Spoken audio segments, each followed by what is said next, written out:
बिहार की राजधानी पटना में नीट की तैयारी कर रही छात्रा की मौत के मामले ने नया मोड़ ले लिया है। पुलिस ने बताया कि छात्रा की पोस्टमार्टम रिपोर्ट में पुष्टि हुई है कि उसके साथ रेप हुआ था।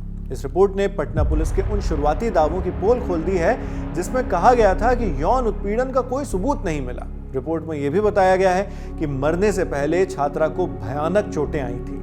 एनडीटीवी की रिपोर्ट के मुताबिक पोस्टमार्टम रिपोर्ट में कहा गया है कि छात्रा के शरीर पर जगह जगह चोट के निशान पाए गए और उसकी मौत स्वाभाविक नहीं थी। पुलिस ने बताया कि उसके प्राइवेट पार्ट्स में चोटें आई थी। छात्रा के शरीर और गर्दन पर चोट के निशान थे। चोटों की प्रकृति को देखते हुए कहा जा रहा है कि छात्र ने जमकर पलटवार किया और हर तरीके से हमले का विरोध किया। पोस्टमार्टम रिपोर्ट में मौत का कारण गला घोंटना या दम घुटना बताया गया है, जो इस आरोप को बल देता है कि उसकी हत्या की गई थी। इससे पहले सबसे अहम सबूत फॉरेंसिक रिपोर्ट से मिले थे, जिसमें मृतक छात्रा के एक अंडरगारमेंट पर स्पर्म की मौजूदगी के सबूत पाए गए। इसके अलावा डीएनए टेस्ट में यौन उत्पीड़न की पुष्टि हुई। रिपोर्ट के मुताबिक जिस कमरे में उसका शव मिला था, वहां से सीमन यानी वीर्य और खून के सैंपल्स बरामद किए गए थे। वहां खून के धब्बे भी थे और छात्रा के कपड़े फटे हुए पाए गए। दैनिक भास्कर ने पुलिस सोर्सेज के हवाले से लिखा कि अब इस मामले में पॉक्सो एक्ट की धारा भी जुड़ेगी, क्योंकि परिवार ने उम्र से जुड़ा जो प्रमाण पत्र दिया है उसके मुताबिक लड़की नाबालिग थी। आज तक से जुड़े शशि भूषण की रिपोर्ट के मुताबिक इस मामले में पटना के गर्दनी बाग हॉस्पिटल में 6 संदिग्धों के डीएनए सैंपल्स लिए गए हैं। विशेष जांच दल यानी एसआईटी की निगरानी में मेडिकल टीम और मजिस्ट्रेट की मौजूदगी में यह प्रक्रिया पूरी की गई। सभी सैंपल को सील कर फोरेंसिक साइंस लैबोरेटरी यानी एफएसएल भेज दिया गया है। एसआईटी सोर्सेज के मुताबिक इन संदिग्धों के डीएनए का मिलान एफएसएल ने जो प्रोफाइल तैयार की है उससे किया जाएगा, ताकि घटना से जुड़े अहम सबूत जुटाए जा सके।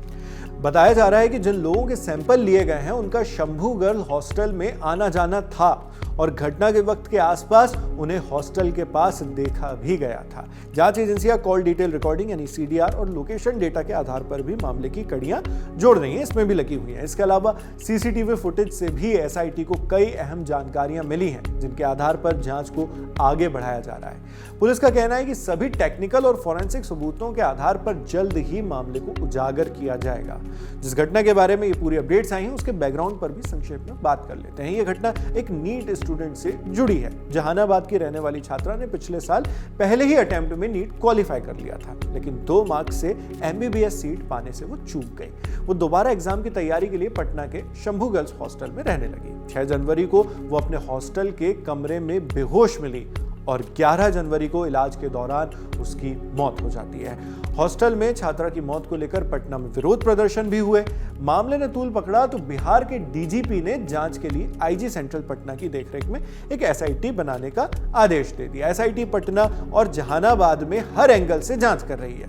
9 जनवरी को दर्ज एफआईआर में स्टूडेंट के पिता ने उसके शरीर और सिर पर चोट के निशान का हवाला देते हुए यौन उत्पीड़न का शक जताया था। परिवार ने घटना के बाद हॉस्टल के सीसीटीवी फुटेज न देने का भी आरोप लगाया और जांच की निष्पक्षता पर भी चिंता जताई। परिवार सेंट्रल इन्वेस्टिगेशन एजेंसी यानी सीबीआई की जांच की मांग कर रही है।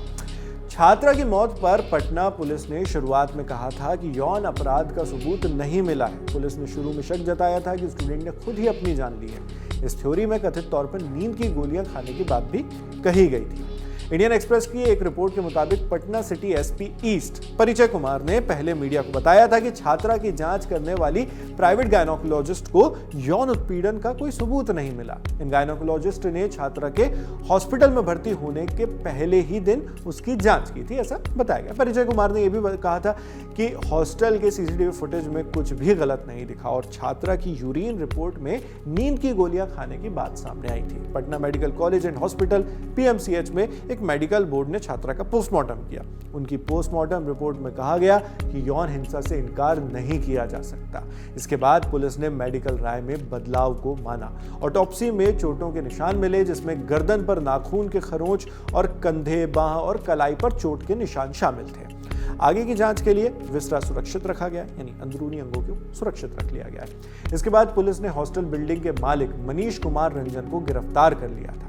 हालांकि मेडिकल सैंपल और सबूत दूसरे पोस्टमार्टम जांच और राय के लिए पटना एम्स भेजे गए थे। मामले से जुड़े जो भी बड़े अपडेट्स आगे भी इस तरह आते रहेंगे, वो हम आप तक इसी तरह लाते रहेंगे। आपके लिए तमाम जानकारी जुटाकर इस वीडियो की स्क्रिप्टिंग की है हमारे साथी अर्पित कटियार ने। मैं हूं शेख नावेद, देखते रहिए लल्लन टॉप।